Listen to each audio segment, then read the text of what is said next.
औषधि चिकित्सा तो बाद में प्रयोग हुई है, आयुर्वेद का जन्म बाद में हुआ है, उससे पहले मंत्र चिकित्सा थी। तो ऐसे ही हजारों तरह के मंत्र हैं, आपको कौन सा मंत्र यूज करना है ये जानना बहुत आवश्यक है। आजकल लोग क्या करते हैं, बस कहीं से भी कुछ पढ़ लिया, मंत्र ले लिया और जपना शुरू कर देते हैं, फिर मंत्र का इफेक्ट नहीं होता तो मंत्र कुछ नहीं करते हैं। आप राष्ट्रपिता महात्मा गांधी का उदाहरण लीजिएगा। महात्मा गांधी जी के बड़े बेटे को जब बहुत भयंकर बीमारी हो गई तो डॉक्टर्स ने कहा कि इसको हमें निरामिष भोजन देना पड़ेगा, मांसाहारी भोजन देना पड़ेगा। और बहुत सारे योगियों से, बहुत सारे मनीषियों से और साधकों से मिला हूँ और उन्होंने अपने जीवन में मंत्र साधना कैसे करी है उसको मैंने बहुत करीब से जाना है।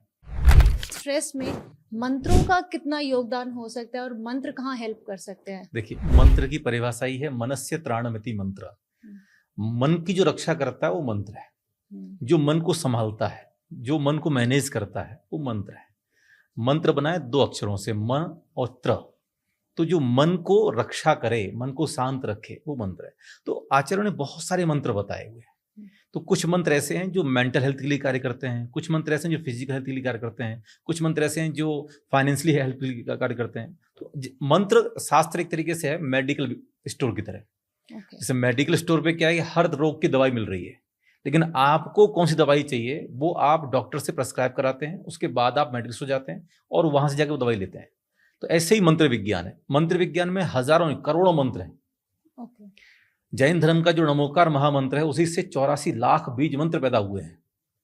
तो पूरा एक मेडिकल स्टोर है, उसमें तमाम तरह की दवाइयां हैं। तो ऐसे ही हजारों तरह के मंत्र हैं, आपको कौन सा मंत्र यूज करना है ये जानना बहुत आवश्यक है। आजकल लोग क्या करते हैं, बस कहीं से भी कुछ पढ़ लिया, मंत्र ले लिया और जपना शुरू कर देते हैं, फिर मंत्र का इफेक्ट नहीं होता तो मंत्र कुछ नहीं करते हैं।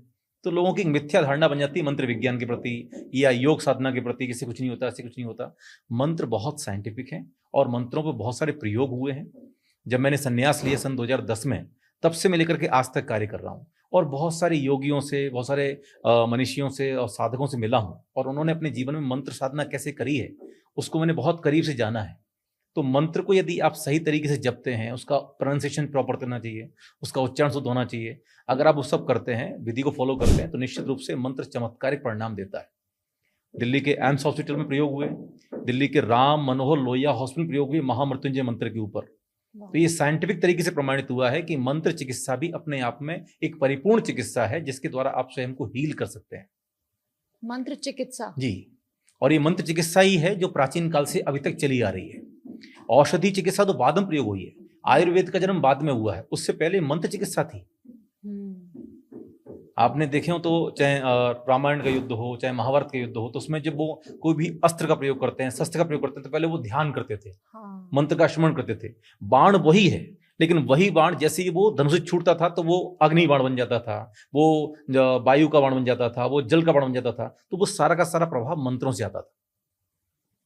तो मंत्रों के द्वारा की जाने वाली चिकित्सा अनादिकालीन और अति प्राचीन चिकित्सा है जो आज तक प्रासंगिक है और आज भी प्रभावी है, बशर्ते उसका सही तरीके से प्रयोग किया जाए। लेकिन जैसे जैसे मेडिकल साइंस बढ़ता चला गया तो लोगों ने इसको नकारना शुरू कर दिया, लेकिन हमने वापस इसको सोचा है, समझा है और अन्वेषण किए हैं, अनुसंधान किए हैं, प्रयोग किए हैं, तो वापस ये प्रभावी हो रही है। आप राष्ट्रपिता महात्मा गांधी का उदाहरण लीजिएगा।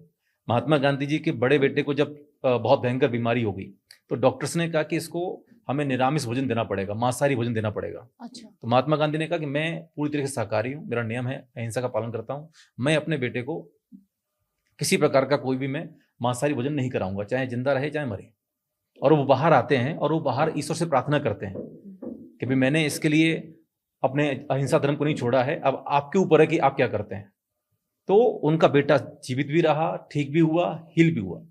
तो जब आप प्रार्थना करते हैं, मंत्र साधना करते हैं, तो उसका सकारात्मक प्रभाव आपके ऊपर और आपके परिवार के ऊपर दिखाई पड़ता है।